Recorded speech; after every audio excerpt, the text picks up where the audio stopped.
I want to teach you the 3 main things I did differently to go from a 5 handicap to a scratch golfer, and the same 3 things I teach every golfer I'm coaching who wants to improve their scores and get a better handicap. Now, these 3 things is something you can start doing right now to help you get the results you want.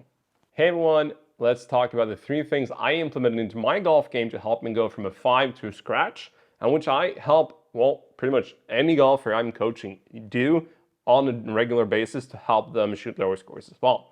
So I was a 5 handicap. I was playing this big draw. I didn't really have an issue. I wasn't a long hitter, but I wasn't really having any distance issues either.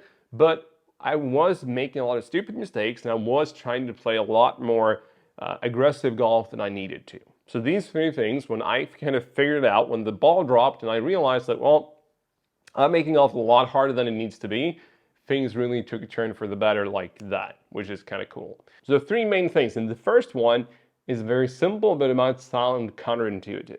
Because as soon as I was outside of like 40 or 50 yards from the green, I was never aiming at the pin. I was finding the biggest spot on the green, and I was making everything I could in order to get the ball to that position. Like the big part of the green, again, my putter was the part of my game that I was best with, but also it's usually the part for our golfers easiest to improve to get to a very good level. And in order to get the most out of my putter, I need to hit the green more often. And to hit the green more often, I simply just try to get the ball to the biggest part of the green as often as possible. So even if the flag was like 15 yards, 20 yards, 25 yards from the middle, I still just went for the middle, or not even the middle. I went for the part where the green was the biggest. So if it was wide in the beginning and the flag was all the way in the back, I was still hitting it to that big wide part because I knew my putter was the best choice. And if I could just hit the next shot from the green, that was definitely going to help me. I do this to this day. And as Tiger says, he does this. He's always aggressive, as he usually says. He's just aggressive to his spots. What does that mean? He's not aggressive to the flag, he's aggressive to the places where he wants the ball to go, and we should do the same. Just that maybe we should make sure that those places that we want the ball to go is where we have the biggest margin of error for dispersion. You know, the kind of circle you get if you're hitting a lot of balls on TrackMan, that's your dispersion. We can place that circle in a place where as many of the balls or the dots are on the green as possible. That is going to help you shoot lower scores and improve your handicap.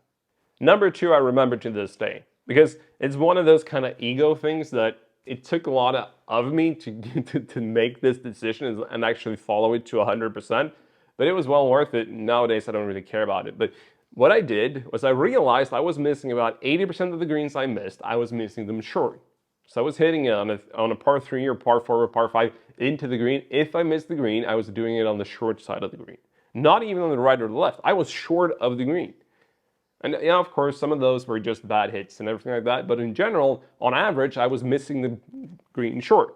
And what did that tell me? Well, the logical thing is that I could either blame it on not hitting the ball good enough, or I just realized if I'm always hitting it short, that just means that I'm not hitting enough club.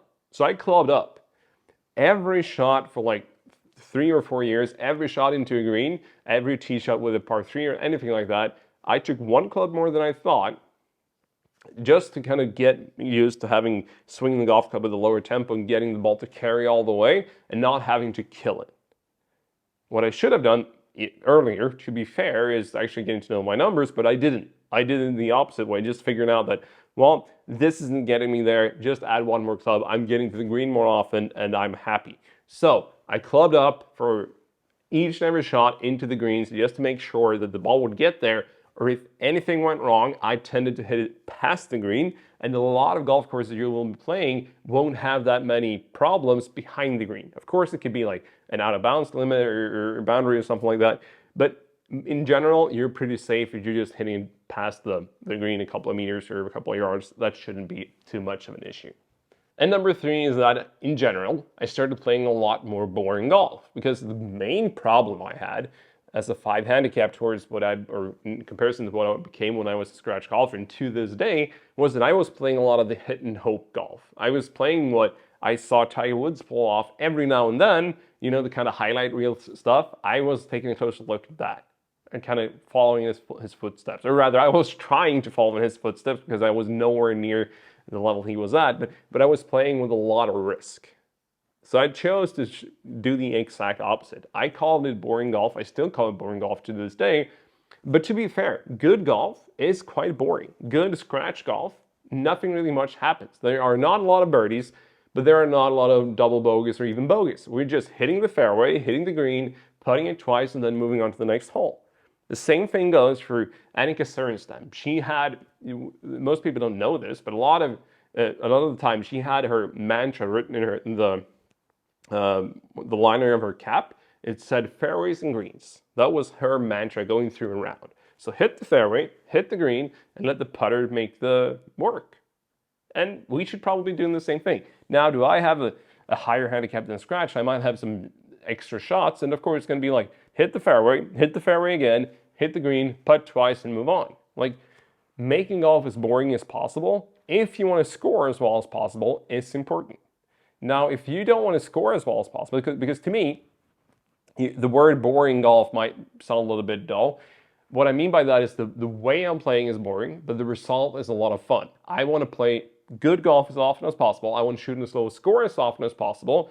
So I'm playing what we call boring golf to get the fun results. Now, if you want to play the fun golf on the course and get the boring results, you can do that, because that's usually the other way around. Hitting driver all over the place, hitting the high risk shots all the time.